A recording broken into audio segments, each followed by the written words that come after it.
తన శరీర భాగాలను వేరు చేసి ఫ్రిడ్జ్లో పెట్టాడు అనేది మనం అప్పుడు విన్నాం. ఈ వార్త విన్నవాళ్ళు, చూసిన వాళ్ళు ఒళ్ళు గగుట్పొడిచి భయాందోళన వ్యక్తం చేశారు, ఇంత దారుణంగానా అని.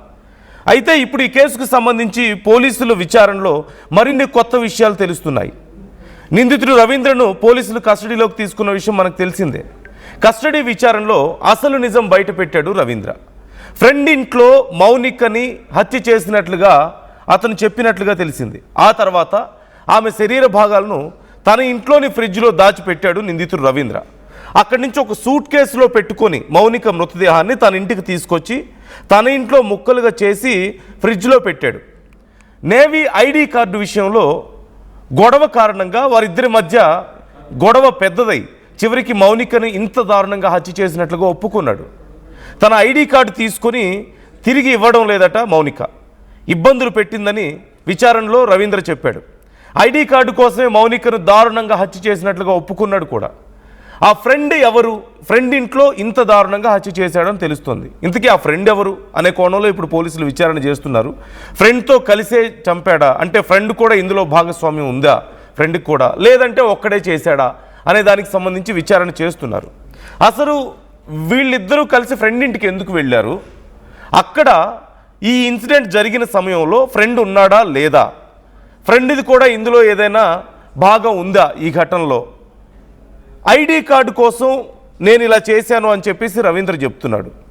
కేవలం ఐడి కార్డు కోసం ఇంత దారుణంగా చేయాల్సిన అవసరం ఏమొస్తుంది?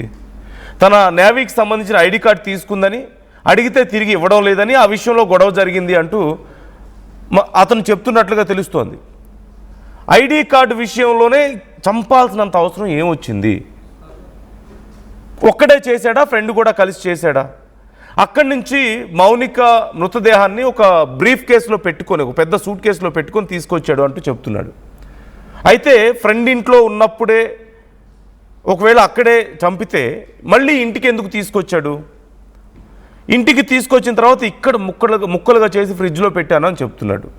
అయితే కొన్ని ఆధారాలని మాయం చేసే ప్రయత్నం చేశాడు, కొన్ని భాగాలను తీసుకెళ్ళి వేరే దగ్గర పడేశాడు, మనం చూసాం. అలా ఎందుకు చేశాడు?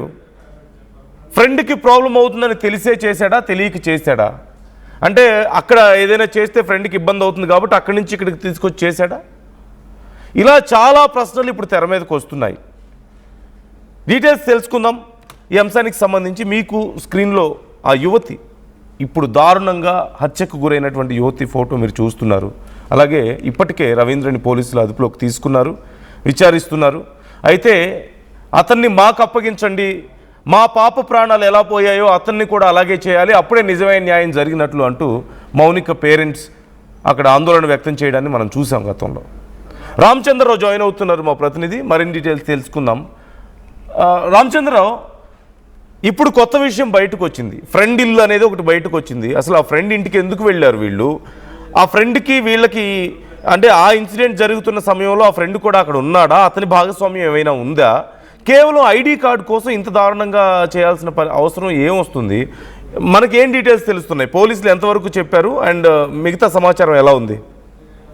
నందు, సరిగ్గా మౌనిక హత్య జరిగి ఈ రోజుకి 11 రోజులు అయింది. ఒక రకంగా ఆమెకు సంబంధించిన ఇతర ఏదైతే సాంప్రదాయ కార్యక్రమాలు ఒకవైపు జరుగుతుంటే మరోవైపు ఒక నమ్మలేని నిజాలన్నీ బయటపడుతున్నాయి. మీరు ఇప్పుడు చెప్పిన అంశాలన్నీ కూడా రవీంద్ర చెప్పిన అంశాల్లో కొన్ని, కానీ ఇప్పటి వరకు రవీంద్ర చెప్పిన మాటలు కానీ పోలీసులు చెప్పిన వాస్తవాలు కానీ నమ్మే స్థితిలో ఇప్పుడు ప్రజలు లేరు. నిజానికి మన తొలిదేశం నుంచి ఆర్టీవీ అంశాన్ని ప్రజలకు అన్ని అంశాల్లో కూడా తెలియజేసే ప్రయత్నం చేసింది. అయితే రవీంద్ర ఏదైతే కీర్తి అపార్ట్మెంట్ లో తన నివాసంలో ఆమెను పిలిపించి హత్య చేసి ఆ తర్వాత శరీర భాగాలను ఇతర ప్రాంతాలకు తరలించే ప్రయత్నంలో ఆ తర్వాత లొంగిపోయాడనేది పోలీసుల కథనం ఆ రోజుకి.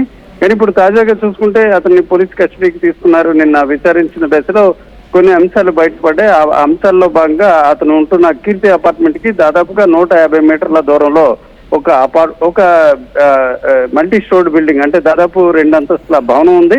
ఆ భవనంలో అతని స్నేహితుడు, అతని పేరు మనం గుర్తించడం జరిగింది, సురేంద్ర. ఈ సురేంద్ర అచ్యుతాపురం సమీపంలో ఉన్న ఒక ఫార్మాసిటీలో నాన్ టెక్నికల్ ఆఫీసర్ గా కూడా పనిచేస్తున్నాడు. అతను రవీంద్ర ఇద్దరు కూడా, అంటే సురేంద్ర రవీంద్ర ఇద్దరు ఒకే గ్రామం, ఒకే ప్రాంతానికి చెందిన వ్యక్తులు.